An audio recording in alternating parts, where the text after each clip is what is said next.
Okay, Hello, so everybody. This is August 15th. My name is Jan. This is the monthly workshop series. Every third Saturday of the month, we do a workshop, and we have something very unique going on here today where we have sacred geography and intuitive geomancy with Amita. Amita is a fairy. She's an earth steward, an elemental communicator, and a tree ambassador. Amita, thank you for being here. I'm going to hand the microphone over to you. thank you for having me. And this just goes to show how excited I am that I just tried to start myself. um, thank you. Um, yeah, hi, welcome. I'm going to start with a little story about me and the work that I do. So, I've always been connected to the earth and I've always felt and communicated with trees. They tell me stories, they give me wisdom, which I love to share. I teach other people to connect with trees and with the earth. And over time, this got a lot more intense. Some things happened. And I always knew I was a fairy, but I always thought it was a past life thing, that I just had a lot of memories from past life. And then one day, that fairy came to me and she said, you are half human and half fairy, and I am your other half. And it is time for us to become one. I have been in the background in your psyche, in your subconscious, your entire life because you needed to have a human experience before we did the work we need to do. And then she said, "Are you ready?" And I'm like, "Well, I mean, what do you say to that, right?" I'm like, "Well, yeah, of course." And it has been a long road.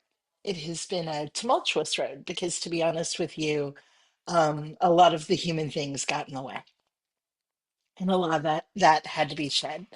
But with that happening over several years, the past two being the most intense, but with that happening over several years, my connection got stronger. It got deeper. And I started actually getting very intense messages from the earth, not just the trees. And my most recent project, which I will talk about, um, one day I sat up in the middle of the night in my sleep and screamed, "Corpus Christi!" I woke my partner up. I woke myself up. And I believe Vince's response was, "What's in Corpus Christi?" And I said, "I have no idea. Is that a place?" And he said, "Yeah, it's in Texas." And I said, "Well, I guess that's where we need to go next." For those of you who don't know, we're nomadic. We live in a 31-foot RV and we travel the country on guidance. And so we went to Corpus Christi. This was a few years ago. We went to Corpus Christi. We were there for 2 weeks. And it was so hard. The trees would not let me work with them. They told me they'd been molested and to leave them alone. The earth was filled with these deep rivets of pain. Um, my teachings and things were just not allowed there. And I tried. I set up many classes through various different venues, and no one showed up to anything, which is unusual. And we left Corpus Christi after 2 weeks, and I said, "I am never going there again. That is the worst place on this planet. I don't know why they sent me there." And then a year and a half or so ago, I was in the Guy in Congress, and we did this beautiful crystal blessing from the Lemurian mother tree. And I believe I'm saying that right. And we infused this crystal with all of this wonder, and we were meant to put them in bodies of water where we were called. And at the time, I went to go throw it in the ocean, and I heard, "No, no, right body of water, wrong coast. You need to go to Corpus Christi." Ah, crap. Well, it took me a few months to get there. We were in Maryland by the time we got there, and I flew down to Corpus Christi for exactly one day. Went to the beach, threw the crystal in, got a hotel. The next day I left. Um, but again, I was called back to Corpus Christi. And then finally, last year, around April or so, Vince and I are driving across country to one of our various things, and something just hit me in the head so hard. And all of a sudden, I knew I needed to go to Corpus Christi and build a crystal grid. Now, crystal grids are not my expertise. I'm not a crystal gritter. I build my own types of grids that feel right, but this is not my expertise. I don't know what I'm doing. And Corpus Christi is huge. And I said, I don't know how I'm going to do this. And the guidance said, this is where you ask for help.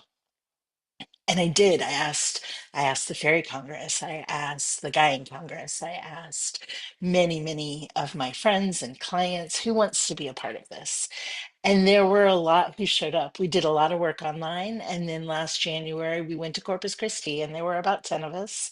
And we built the crystal grid all the way around the city. And we put it crystals in the bay. We did, and it was incredibly magical. We were supported the entire time, and the intuition came through everyone, and it was all in alignment. We were all getting the same messages. We were all hearing the same thing. We were all in this beautiful flow of the earth.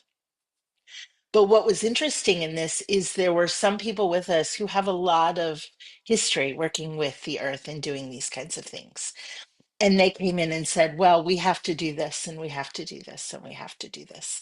These are the traditions. This is how you work with the earth. And my guidance kept saying, check with the Deva. Don't do anything without checking with the Deva. And, there was, we need to do the psychopomp work. And we went to the Deva, and she said, that's not necessary. She said that's working itself out by the other things you're doing. We need to pick up all the garbage. We need to clean up. And the Davis said, no, you're not allowed to pick up garbage here.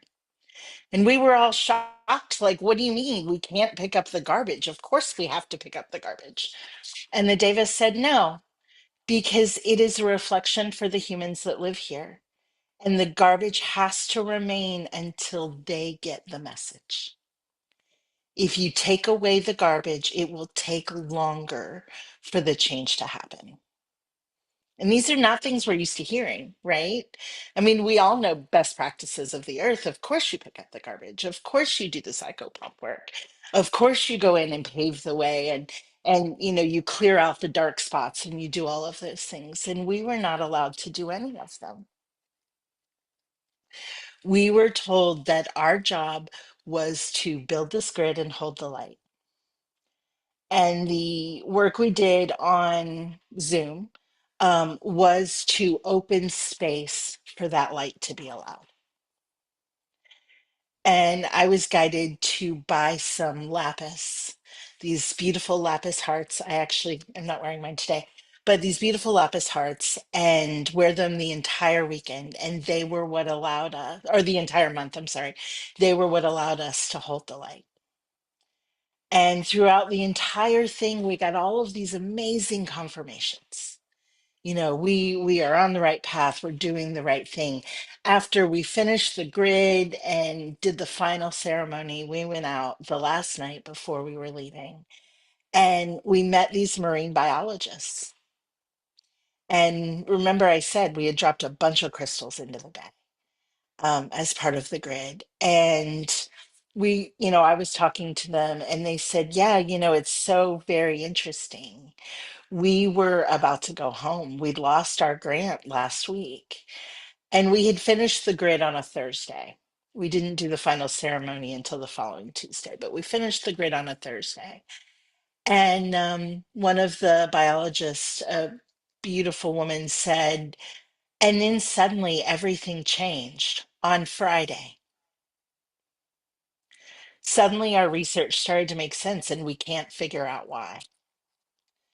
By Monday, they had a new grant, a new 10-year grant to continue working with the water. And I was blown away. I just started, I'm going to do it again. Forgive me. I just started crying because how amazing is that something like that could have come out of this silly little project that just one day I knew I had to do. So for me, that is what sacred geography and intuitive geomancy is about. It is not so much about human best practices. It is about what the earth needs according to the earth. Working with the devas and the spirits of the land, working with the trees, working with the earth herself, working with the plants. And that is why I'm sitting here today, is um, because that is my work. That is what I am here to do. And we have been given another project. It is not quite time yet, but we have been given our next project, and it will take 6 weeks on a boat in the Bermuda Triangle. And I'm not exactly sure when it's going to start because we haven't been given the okay to start, but we have been told to start fundraising because that boat's going to be expensive. um, so, what I'm doing here today is I want to share a little bit of these kinds of practices with you. And what we're going to do in the next hour and 15 minutes or so is connect with the earth where you are, whether you're at home, whether you are on someone else's land, whether you're in an herb kitchen. Um, we're going to connect with the Deva of the area where you are. And we're going to ask, straight up ask, what do you need? How can we serve you? And then when you leave here today, I really hope that you honor whatever that request is. And that, of course, is completely up to you. But I can tell you from personal experience, the rewards are awesome. Truly.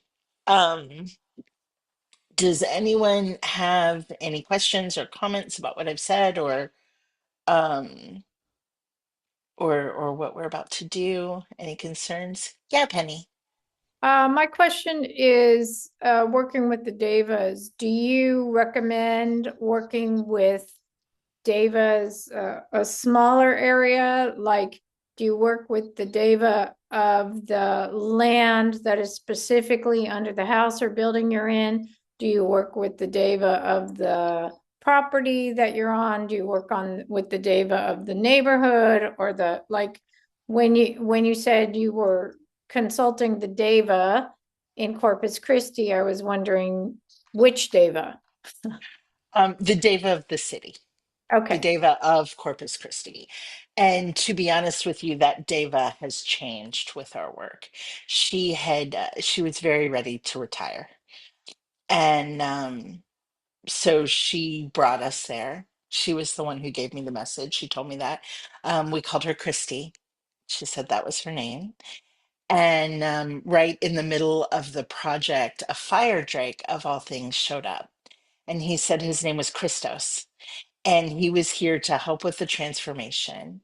And then at the very end, he was going to transform into the new Deva, which her name would be Krista. So we called in the city, basically, the energy of the city. And she was so very helpful. She was also very angry and very hurt. I don't know if you guys know the largest oil refinery in the country is in Corpus Christi, Texas. And there's a lot of fracking and there's a lot of all that. But there's damage that goes deeper than that and earlier than that. And I don't know what that is. She could not speak of it. But so it is the Deva that comes, and you can set your intention for the Deva under the house, the land, and sometimes they're the same. You know, they're a part of an area, but how big that area depends on the area itself. The Deva of the neighborhood may be the Deva of your land. It may not. And so, they kind of parcel out their areas. And depending on how big your land is, you could have 10 or you could have one or, you know, etc. So it really is up to you which one you would like to work with. Yes, Vince, if you I can. was just going to add to that the thought that a lot of these elemental beings and these spiritual beings that we've found that we're working with, if you try and tell them, "Hey, I own this parcel of land," they're like, "Huh?" The concept of land ownership to the earth is not a thing. So, um, the deva of a place that you're working with might not, will probably not adhere strictly to the political boundaries or the land ownership boundaries that we put in place and we have to work with in our day-to-day lives. Thank you. Absolutely. And that is truth. And so you may not even get exactly who you call in simply because of what Vince said. Um, Simply because their ideas of their area versus your ideas of area their area may be very different. Um, I'm just checking my notes here. I went ahead without scrolling. Um, yeah. Does anyone else have any other questions? Did that answer your question first? And does anyone have any questions? Awesome. Okay, fantastic. Um, so what exactly is sacred geography? I'm big on definitions. Words matter. And what's fascinating is when you really get into wordplay, you understand that words mean something different to everyone. We all have this generalized idea, um, but the definition can be very different. And just a quick example, I uh, I was reading this book called The Unbearable Lightness of Being, and there's a beautiful example of this in there. There's this man in love with this woman, and he wants to take her to a parade. And in his mind, a parade is ticker tape and celebration and big balloons and cotton candy and, beautiful floats and all of this. But she grew up in 1945 Germany. And to her, a parade is Hitler marching through the streets, killing people on sight. So when he tells her he wants to take her to a parade, even though she understands this man loves her, her fear is that he wants to take her out into the street and kill her, just as an example. So I really like definitions. So we're all clear about what we're dealing with and what we're talking about. My phone has just canceled out. Excuse me. Okay, there we go. So typically, sacred geography leans into working with ley lines, vibrational opportunities, the landscape itself, anchoring to what we consider sacred sites, um, and of course, working with permission and guidelines from the Deva. Sacred geography has been going back since the beginning of time. And it is how we mapped our world long before we had, satellites and things. Um, land land obviously has a vibration, and in different areas it feels different. So the sites that seem to have more energy, have more power, feel better to humans are where we put our sacred site. That's where, we built our temples. It's where, we found the holy lands, things like this. But how they did that was very interesting. The Aboriginals um, of Australia used to do it with song. they would walk the land and they would sing the vibration of the song, and that's how they would map. They would actually take tonal qualities and turn the energy that they felt from the earth into music.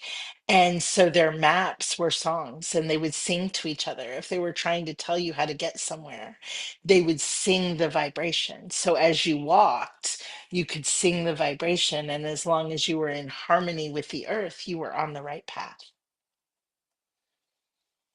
which I think is fascinating personally.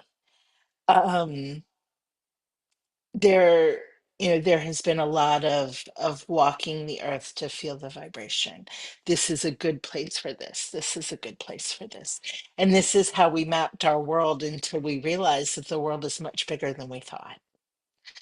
The world is much more than hills and valleys, than slow vibrations and fast vibrations. And then it changed.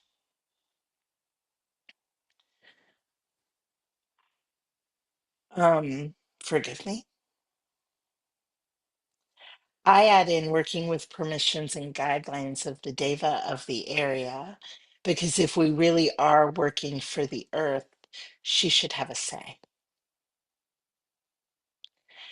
And one of the biggest things that I have learned is that all areas are sacred, even the ones that are painful, even the ones that are hard to work with. And the coolest thing about what we did is by the time we were done in Corpus Christi, the trees were singing and the earth was healing. And I was able to open portals in all of the trees, which is another job that I have been tasked with, working in the earth. The Every tree that has ever existed has a portal in it, but they've been closed for a very long time on purpose. Humans needed to believe that they were alone in the universe. But there was always the possibility. And all of those portals were just waiting for us to finally be ready. And now it's time. And so that is something that the trees have asked of me, is to open the portals in all of the trees as I go through. And that is something I did once the trees were okay in Corpus Christi.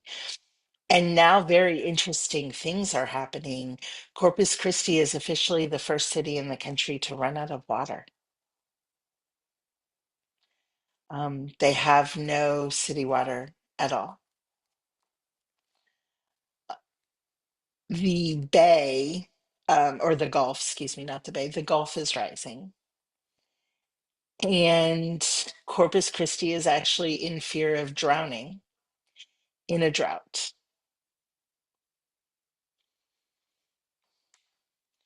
Now, that seems really extreme and quite frankly kind of scary.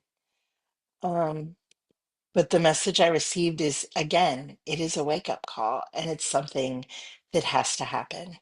And the grid that we built contained it into a much softer message. I'm not sure what that means, but I cannot even imagine what that headline that I read would have said if we hadn't done it. So please, all of you who send prayers to the earth, please pray that the people of Corpus Christi have what they need and that the earth transitions and shifts into a supportive place to receive support from the humans.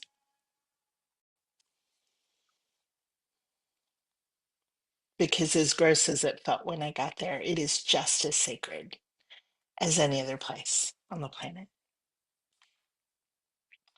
So, what is intuitive geomancy? Now, a lot of intuitive geomancy is literally just using the earth to divine messages.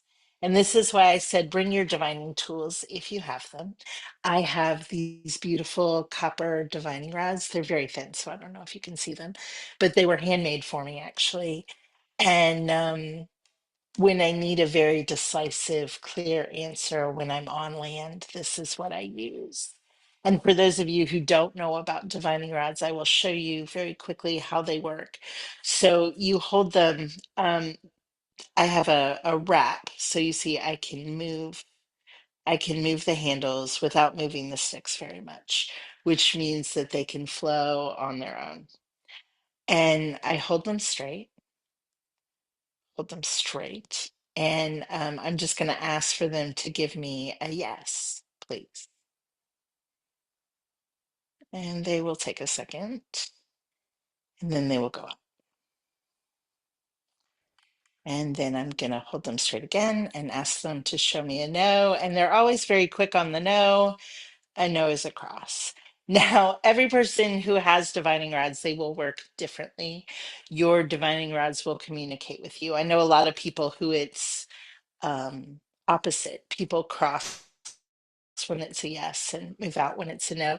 For me, in my understanding, a yes is the path is open, and a no is the path is closed. And that's why they do that way for me. At least that's what I figured out over the years. Um, you can also use these for direction. You know, where is the campfire? It's right over there. It's behind here. And they went this way. Or, where's Portland? It's over there, sort of. Yeah. Um, and they do work that way. It's fascinating. So when you're on the earth, you need a quick answer. Divining rods are a really good idea, or some other divining tool. And that is what intuitive geomancy is all about. A lot of people use it for answering their own questions, just another way to divine, like tarot cards or anything like that. But when we're working with the earth, it's a way to get clear answers. One of the things we use these for in Corpus Christi were the crystals themselves. We were gifted so many amazing crystals from quartzite um, that we used. We used quartz, we used onyx, and we used selenite for the most part. We had a few others in there, but for the most part, that was the big part of the grid. And we got them all from quartzite. And we had at least 3 times as many as we needed. And we literally asked every single crystal, do you belong in the grid with the divining rods? And we got a yes or a no. And then we asked, where do you belong in the grid? And we'd put a crystal in a certain place in the grid and we do the divining rods, yes, no. If it was a no, we moved it to another spot. It was a little tedious, but it was important, you know? Um, so I just want to bring that up. And if you do have divining tools, you can absolutely do them in the meditation we're going to do. Yes, scrying can absolutely work, of course. Scrying is another really great way to be able to create this. You can also use tarot cards. You can use oracle cards. You can use, I don't know, my mind is blanking, but pretty much anything that um, Vince is making a face. We've used pendulums before too, of course. Yeah, that's the scrying. Yeah, Oh yeah. absolutely. Yep. And we use pendulums in Corpus Christi as well. So intuitive geomancy is just really finding your answers from the earth. It's the connection of the message. And there are many of us here, I am positive, that receive messages without any tools. And that is awesome as well. The tools help when you get overwhelmed with those messages. In Corpus Christi, I was getting a continuous download. I mean, every second there was new information. And so the tools help us discern what exactly the message is when we're overloaded, when there's just so much, or when we don't necessarily use that gift or have that specific gift, because we all do it differently, right? Some of us see, some of us hear, some of us just know, some of us experience, I will often just do something and not even be aware of what I'm doing. My body just moves and something is done. And so sometimes it's not always clear, and that's what the tools are for. Um, So, the actual definition of that is intuitive geomancy leans into working within one's own intuition. Shamanic journey practices, meditation, dream states, and tools like pendulums and divining rods. Working with the energy and vibration of the tools that are being used and the Deva's guidance is what energetic fields are, is what creates energetic fields for the work. Um, does anyone have any questions about that so far?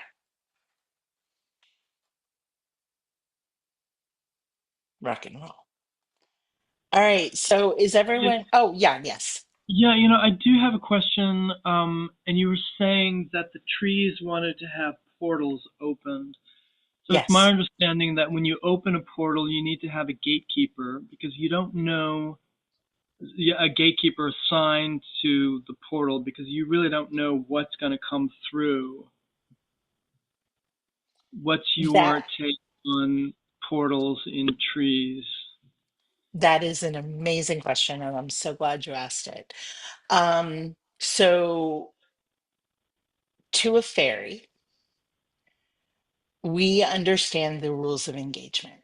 And what that means is any portal that is opened has its own rules of engagement. And yes, there is a guardian of sorts that comes with it. They are generally speaking a guardian of time and space. Not always, but generally. And they are there more than anything to keep the tree safe, which is a riot, actually. What I have found over time is that the portals have their own rules. For example, if there is a portal to a dragon realm, dragons can actually come in, but they know they can't blow everything up. They know they can't destroy, they can't harm, they can't burn things just for the heck of it, et cetera, et cetera. It is actually built into the design of the tree portals. Now, I can only talk about tree portals because I have been told very specifically that that is my realm. I am not allowed to work with the portals in the water. I am not allowed to work with the portals that are actually in the earth. That is another fairy's job. I don't know. But as far as the tree portals, and I'll tell you, on the first several I opened, I wrote a whole bunch of rules like into the tree as I did it. I was like, and you have to be this, and it can only be this, and it can whatever. And, because I was concerned about the same thing. And then one night I'm sitting in bed and there's just this laughing in my head. I mean, hysterical fairy laughter. And I'm like, what is going on? What's so funny? Because I was just sitting there not doing anything, right? And they were like, you think you have to control the portals. You are so human. Um, right, exactly. And I'm like, please explain this to me because I really don't understand. And that is what they said. They said the rules are already written. They are there and they are there for a reason. It is for the safety and support of everyone. Now, I will say that not all things humans deem dangerous are dangerous to a fairy. And those are cause and effect, which are the laws of how this entire existence works.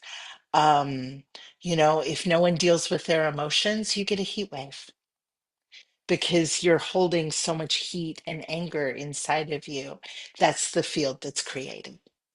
If no one will cry, you wind up in a drought because you're holding all that water in yourself, things of that nature. And so, if we're trying to avoid things like droughts or hurricanes or fires or heat waves or whatever, that's in our control, not by not lighting fires or not by anything like that, because we are a product of our environment. And so, by not honoring that flow of life, we get that example right in front of us. It is a communication to let us know what we're doing. And it's a very different way of looking at things.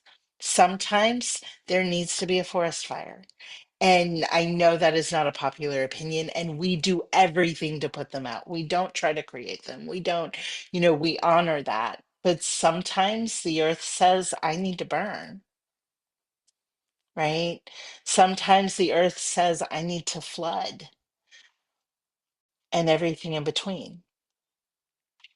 So, um, working with the earth to calm cause and effect has more to do with how we work with ourselves and the practices that we have. That is a fairy's perspective on it. Now, please understand, I know it's very different than humans, and I do not mean to offend anyone or tell anyone that their practices are incorrect. Your practices are absolutely perfect for you. Um, and please, if something doesn't feel right, remember that this is just the world according to Amita. Take what you can use, leave the rest. Always with me, always. Carol asked about muscle testing and kinesiology. Yes, that can absolutely work as well for divining. Absolutely. Did that answer your question, Jan? Yes, and Gloria has her hand up. Oh, Gloria, yes, Thank you. hi. Hey, thank you so much. So I just want to continue if you had time to talk a little bit more about portals. My in my experience, my conversations with Orange, for example, is that they specialize in thought form psychopompery. So they are a portal for that. Um, so if you if you're willing to talk more about what do you mean by every tree is a portal and why some of them were closed and who closed them, and because it sounds like maybe some have been closed and some haven't, or maybe it's on a larger species collective level and not a specific level. Absolutely. So again, I can only talk about the trees because that is my expertise. But um, the portals were not open since the Big Bang. And understand fairy anthology of or chronology of evolution is a loop. So, like Atlantis came before us, but it was actually in a different dimension. It was in the 27th viable dimension, and viable means life. And I'm trying not to get too much here. That was the last time the portals were open. When Atlantis imploded, it actually created the Big Bang, which created the third dimension. This is fairy lore. So, again, take what you can use and leave the rest. This is just the fairy understanding of it. The portals were closed because this is the beginning of our evolution. The third dimension was the beginning of everything, which, of course, when there is an ending, there's a beginning, and it's a big cycle loop. And the portals were closed, all of them. Every portal in existence was closed at the beginning of what we consider the third dimension, the Big Bang. Some have been opened over time, I suppose, in different areas, but it was not until about 2012 that the tree portals were finally available to be open. Tr- Tree portals go to different worlds, different dimensions, different vibrational existences. They are a form of time travel as well as a form of dimensional travel. And they, I like to think of them as the way the magic comes in. Because in the third dimension, we are very limited in our experience and understanding. And of course, now we've moved into the fifth dimension. And so that's opened up some. The third dimension, for reference of what I said before, is the first viable dimension, which means life bringing. Okay, a viable dimension can carry life, a non-viable dimension cannot. So, for example, the fourth dimension is time. Time cannot hold life. Time is a construct of understanding to make our experience easier. So it is a non-viable dimension. And according to the Fae, there are 27 viable dimensions, and the third dimension is the first one.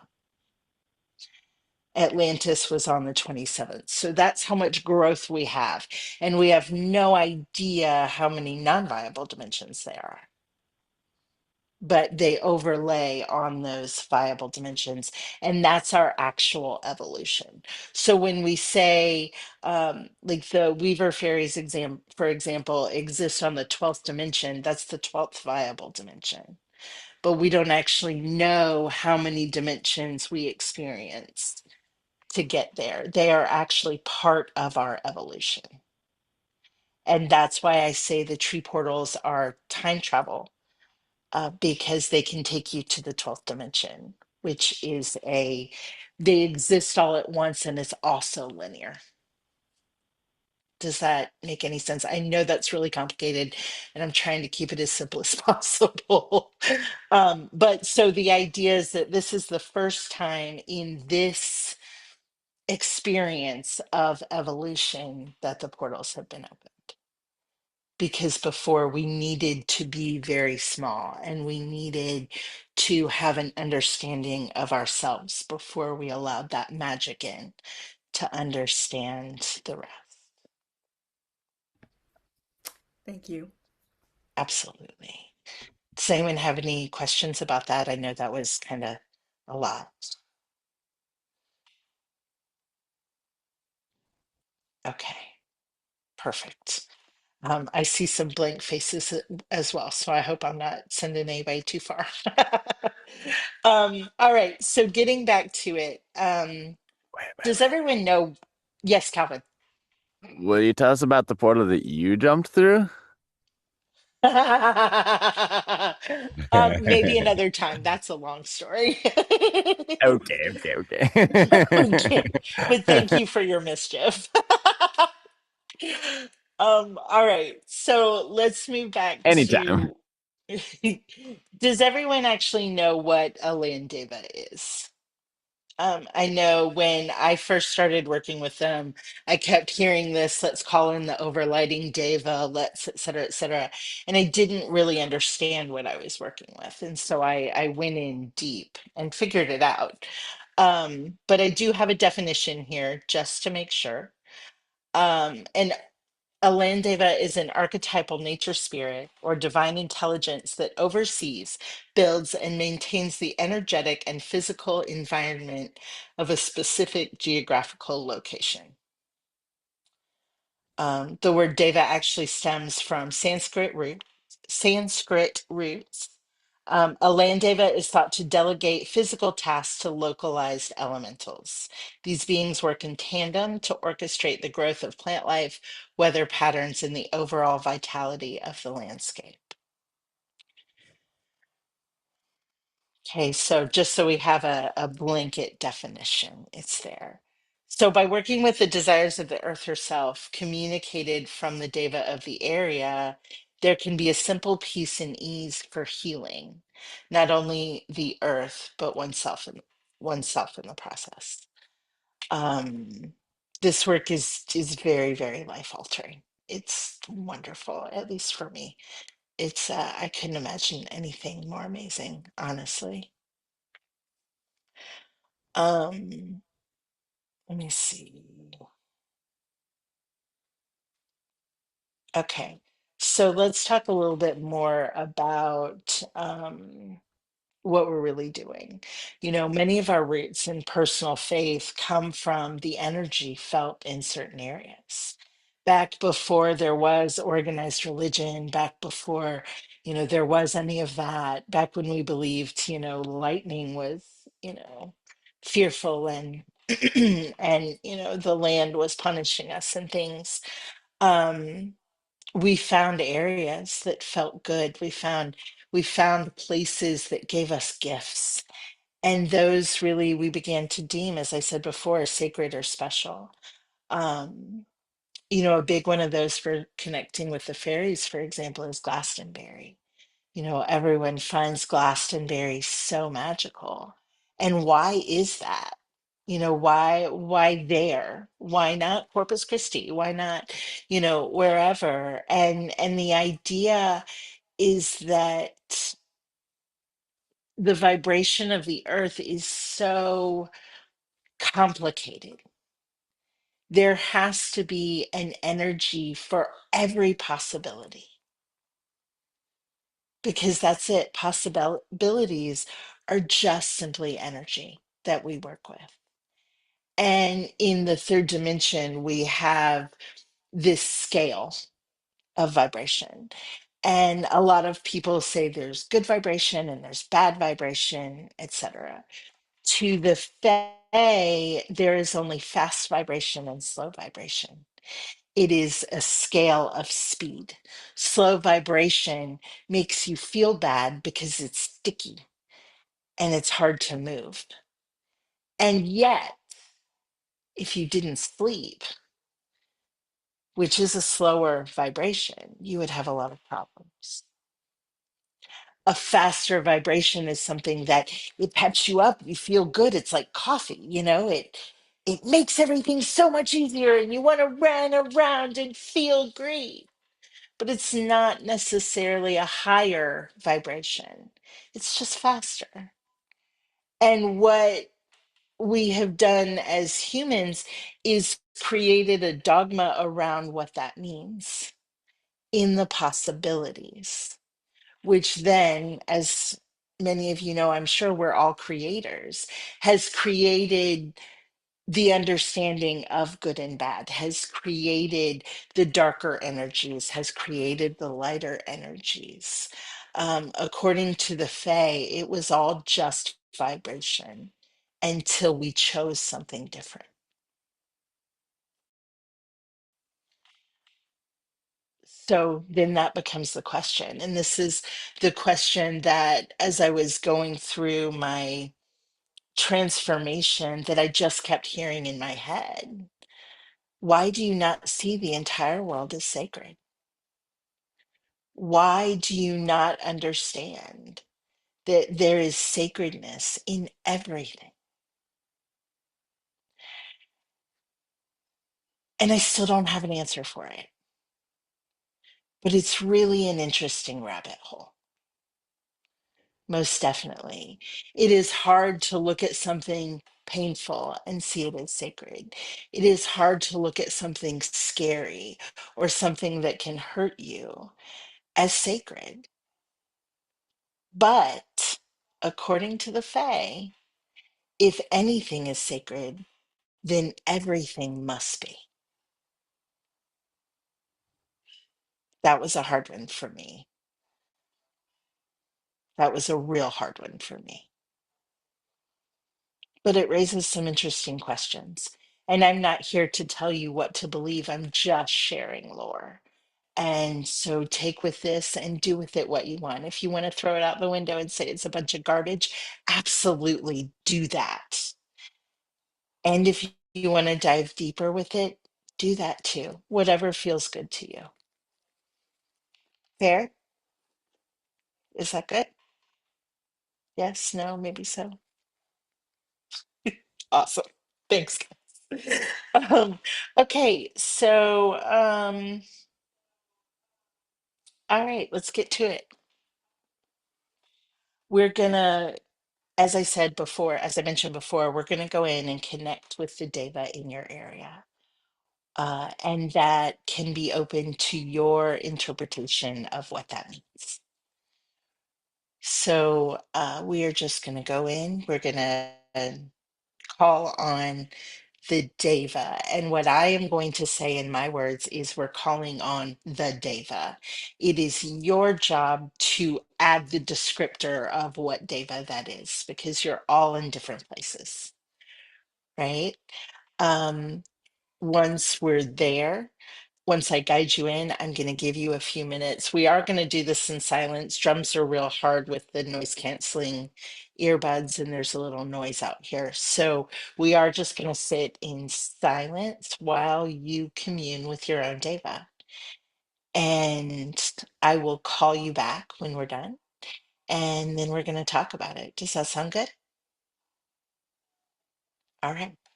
So if you will please put your feet flat on the floor if you are available for that. This will anchor you and ground you as we travel. Go ahead and close your eyes And just take a deep, deep breath in through your nose and out of your mouth, just to settle and relax the energies inside you. Go ahead and do it again. Inhale and exhale. One more. Inhale and exhale.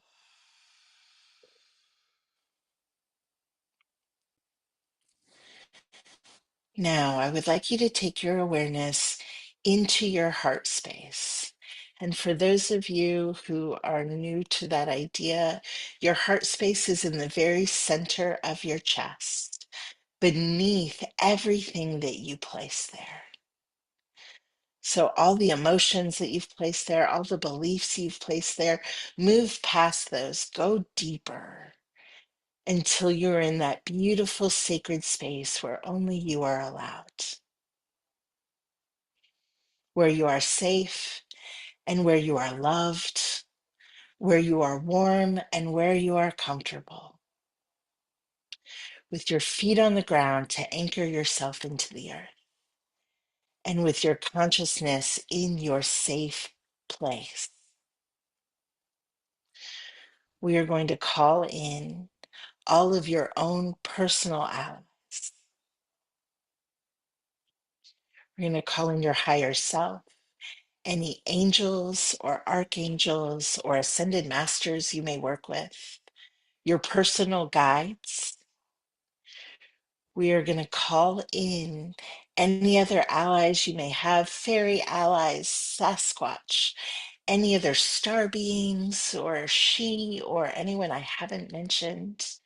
Go ahead and call them in to keep you safe, to make you know that you are supported.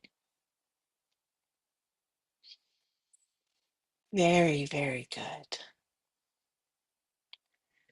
Now, we ask to call in the Deva.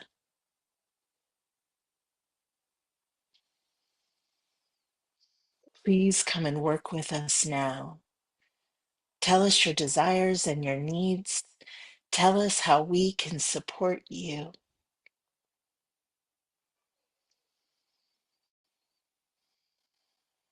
For those who are visual, if you need to walk a little to go through a door or a portal to find them, please do that now.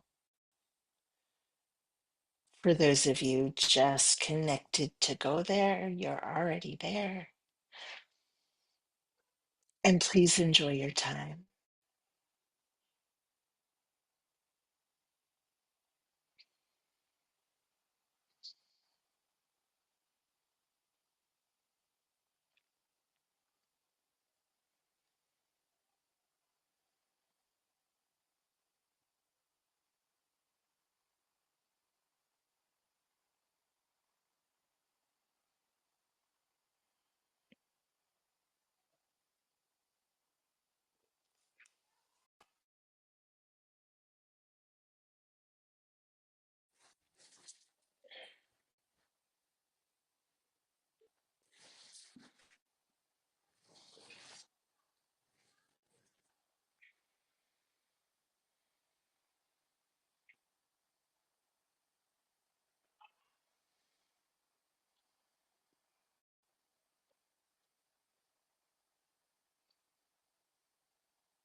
Okay. So now, as you're with the Deva, notice that she now has a gift, she or he now has a gift for you. They would like to thank you for connecting with them. It is very important to them that we all work together. Please receive your gift.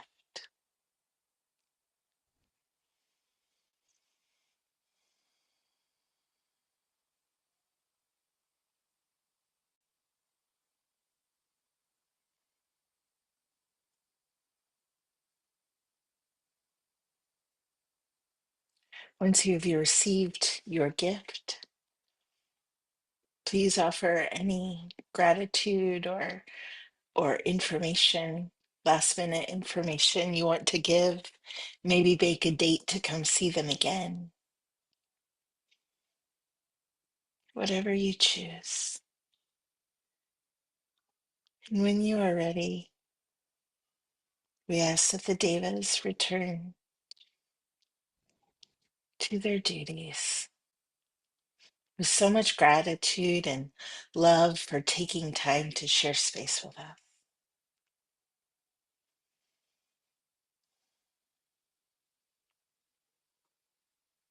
We release all our allies, our angels, the ascended masters, our higher selves. We phoenix all of it back to where it belongs. And when you are ready, it is safe to come out of your heart space or stay if you choose. A life lived in heart space is truly magical. And open your eyes.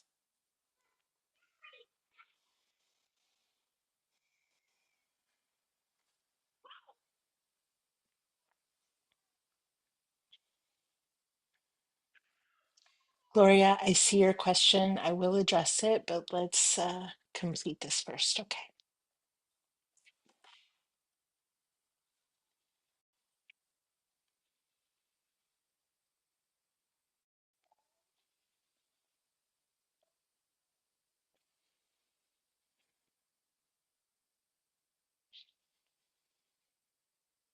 Okay.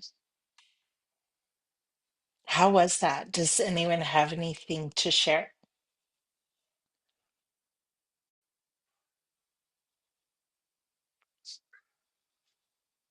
Oh, I can share. Sure. Okay, so I talk to the land Deva here a lot, but this time I spent a lot more time with her. She's been wanting me to build a little altar space in her main area, but it always seemed really overwhelming, so I haven't gotten around to it. So this time she kind of broke it down for me in easier steps, and said that she'd help me once I got it started. And showed me a truer form of her than I've seen before and asked me to make a sculpture. So that's going to be fun.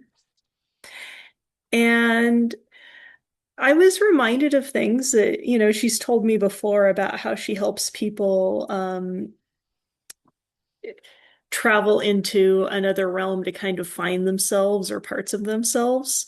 So once I get everything set up, and she was telling me the most important part wasn't so much an altar to her, but a space where I would feel comfortable spending a lot of time.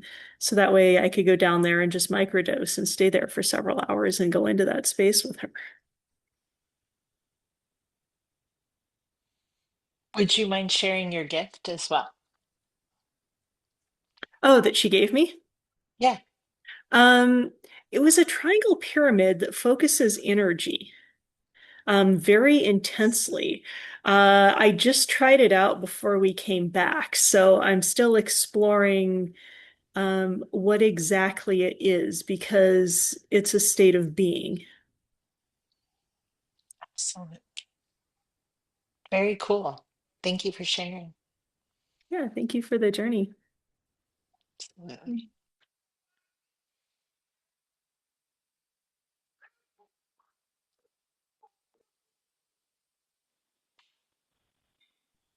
Yeah, yeah. So, I got some answers about tree portals, but I thought I was going to visit the Deva of Portland, but instead I was taken over. We have this like beautiful, so I live in Portland, Oregon, and there's this beautiful park called Mount Tabor. It's a volcanic structure. And I went over there and immediately met, instead of the Deva, I met these elves. And they weren't Pan and they weren't, but they were like busily, joyfully taking care of the place. And then I met the Deva, and hers like she's there to like create a joyous refuge for people. And they have all these like somebody planted all these old, I mean these huge trees. I mean there's huge like um, sequoia and oak and hawthorn. And I started in the hawthorn grove, and I was like, okay, where's the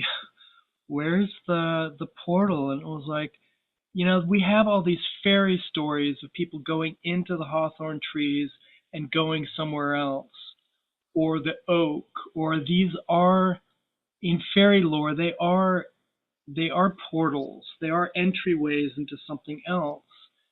Um, but they were a little different. Like the sequoia portal is different from the hawthorn. They can take you different places.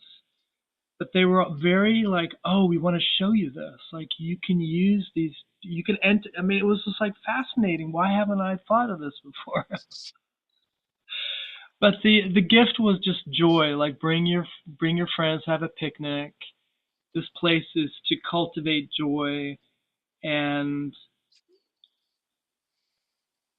not resilience, but it's like uplifting humanity. Like there's so many people that go to this park just to breathe in the trees and I'm really fallen more in love with this park. Thank you. That was a beautiful journey. And there's a Thank you. lot of spirits there who are like they're maintaining the place. They're like forest service, but they're elves, right? They're like making sure that the paths are good and everything's energetically clear, and it's beautiful. Thank you. Thank you, Jan. That's amazing. And I love Mount Tabor. Vince and I have been, and actually, there's a sequoia there that we were having a picnic under, and she dropped one of her little branches, right? And right in my lap. And I was like, what am I doing with this? And it was for you. Call me anytime. And I realized something in that moment that I'd never known before. When a tree gifts you a piece of itself, they're literally giving you their phone number. And if you will hold on to that, you can actually connect with that very specific tree, no matter where you are, anytime, simply by connecting with that piece. And as we were leaving, I hear from this very sassy tree, call me. And I love Mount Tabor. Yes. So that was awesome. And yeah, the portals are all different. And actually, because that was your thing, I am gonna go ahead and cross it. Lindsay, beautiful insight, absolutely. And I think it's a definition problem more than anything. And this is what I was talking about with the meaning of words. For my understanding of what I do, a portal is somewhere that takes you someplace else. So when I say all portals, the ones for time travel, the ones for space travel. Now that doesn't mean a fae can't show up and open it for a second to show a human something, right? But it's not opening the portal. It's more like, "Psst, here's a secret door, this one time kind of thing, right? But now my understanding is that we are meant to open them and keep them open, that it is fluid, and the trees get very excited about it. I go to a new place and the trees go, will you open us, will you open us, will you open us, please, please, please, you know.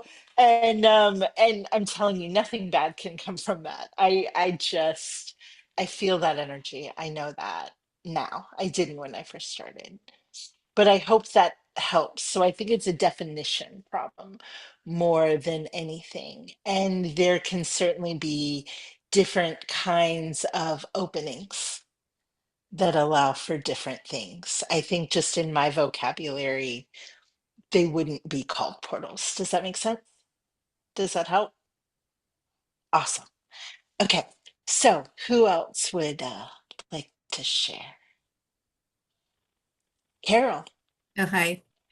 Oh, So I ended up, my ally ended up being a black dragon that's kind of been hanging out with me. And I said, "Oh, we're allies." And he's like, "Yeah." So it's like, okay. Okay. So he was sitting next to me and the Deva came. It's a small portion of the neighborhood I live in here in Fairhaven. And I'm kind of new here. I moved here in April. But so what they kind of did together was kind of lower the vibration here, and I'm like, you're thinking, oh, that's not supposed to be bad, but and I kind of got the feeling that part of it was just kind of moving it out of that vibration of the city, kind of moving that out of that a little bit for me. Um, and we chatted for a while, and I lived in a house in Renton that was super magical. I had tons of fairy, elf activity. I helped a witch from somewhere cross over there. I mean, it was just visit, visit, visit. Like one of the fairies wanted to teach me how to darn, you know, and literally put a needle on my couch because I was too lazy to dig it out of my sewing stuff, right? I mean, that kind of stuff was happening. And I was kind of used to that because I had been having that kind of experience for years, but something in that neighborhood kind of scared me. And one was that one of the fairies that liked visiting me a lot, I believe it might have been a fairy of the blackberries, and it just used to love scratching me. Any occasion, just scratching me.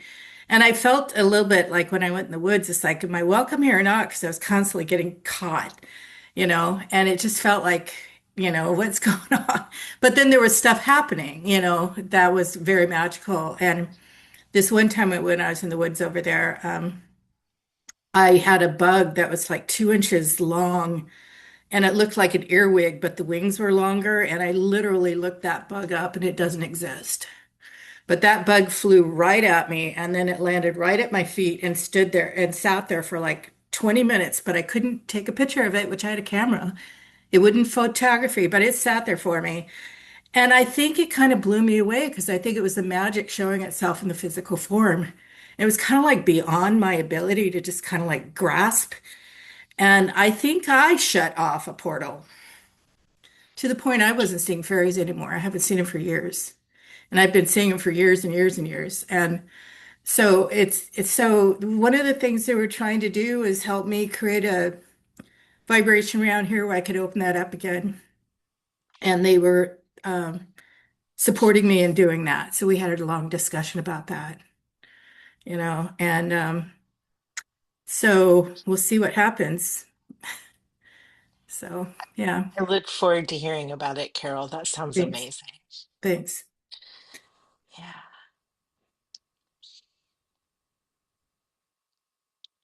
Who else? Lori, did you have your hand up? I can't actually see the hands, so I don't Ah, okay. I don't know. Okay. So I met with a land nature spirit whom I met in dream earlier this week. And in this journey, it was basically an invitation to be in deeper relationship with them. And in my dream, they had shown up as a cat that was the same exact color as the local hills around here. So this like blue, slate, green, dun mix of all those different colors. And so as a cat, they had this fur that was just like that color. And so, and in the dream, they were saying this thing that my son said when he was 2, which was, "Pick me up." Pick me up. I was just like, okay. So I'm picking up this cat and she's growing and growing and stretching so that, she's really heavy. And so she's like, and um, her feet are almost touching the ground, but and she's like laying on me, and it feels both like um, it feels so intimate and feels so close. And in this journey today, it was basically like remembering and the invitation to remember the land inside me. So, not like a dream body, and not like the soft animal body that we are, but the land body. So, to remember that and to reconnect with that. Um, and in terms of, so that was the invitation to deepen into relationship. But when I asked about the gift, she like looks at me like, like a cat. She's like, I'm a cat. Like I'm the gift. What do you think? So,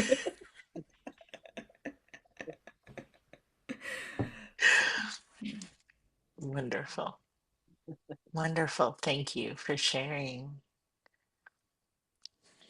Yasmin, I'm not calling on you if I'm not meaning or if you're not intending it, but is your hand up?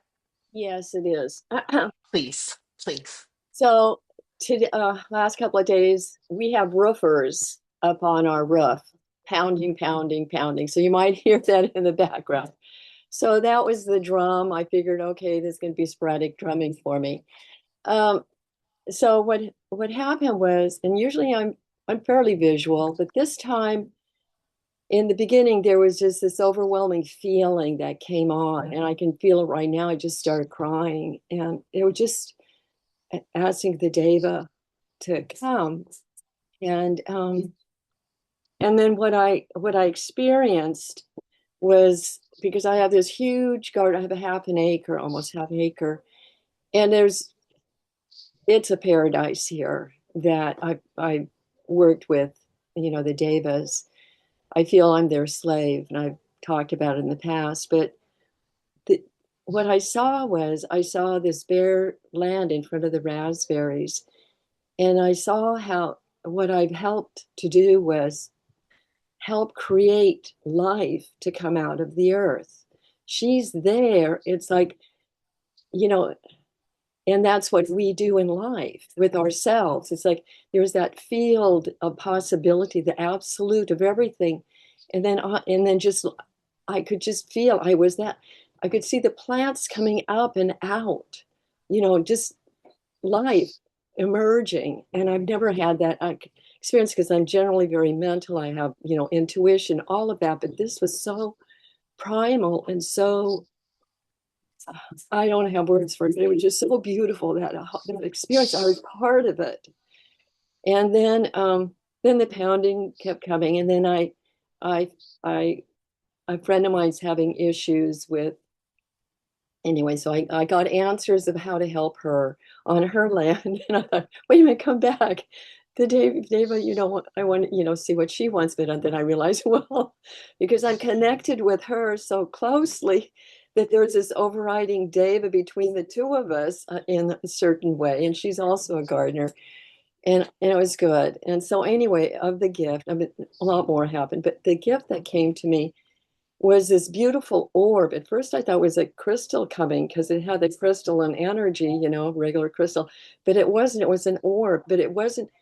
And I was holding it, but there was no physicality to it. It was just energy. It was just the field of energy. So I lift my hands and I could just, I could feel it. And yeah, and so I decided, keep my heart open. And, so yeah. So thank you. This has been a blessing. Oh, your experience sounds amazing, Yasmin. Thank you for sharing. Truly. I think we have time for one more. Does anyone else want to share?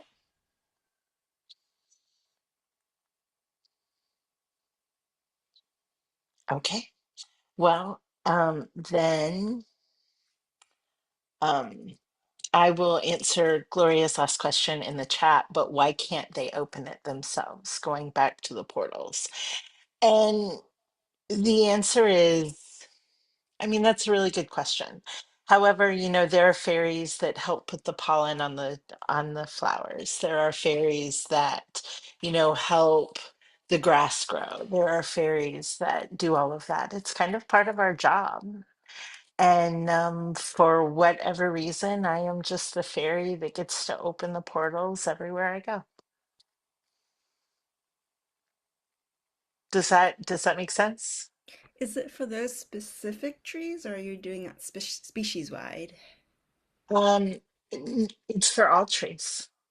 Um, I did the first one I ever did, I did with two other fairy friends in Maryland, and we were all guided. We had all had dreams that this was supposed what we were supposed to do. And we were told that in our travels individually, any trees we came upon were our responsibility. Mhm. So it sounds Um, like there are specific trees with the between you and them. So it's not species wide. no, no, well, it's any tree I come into contact with.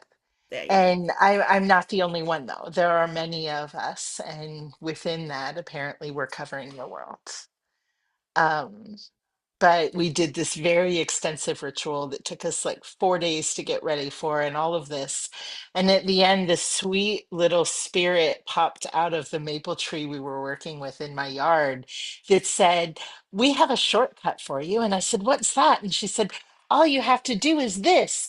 And she showed us the shortcut and she said, "Have fun." And that was it. Um, and so now it's actually quite easy. It's not extensive. I just go up to a tree, I do my little thing, and we can actually do an entire forest at one, within 10 seconds kind of thing. It's lots of fun. Yeah. Fantastic.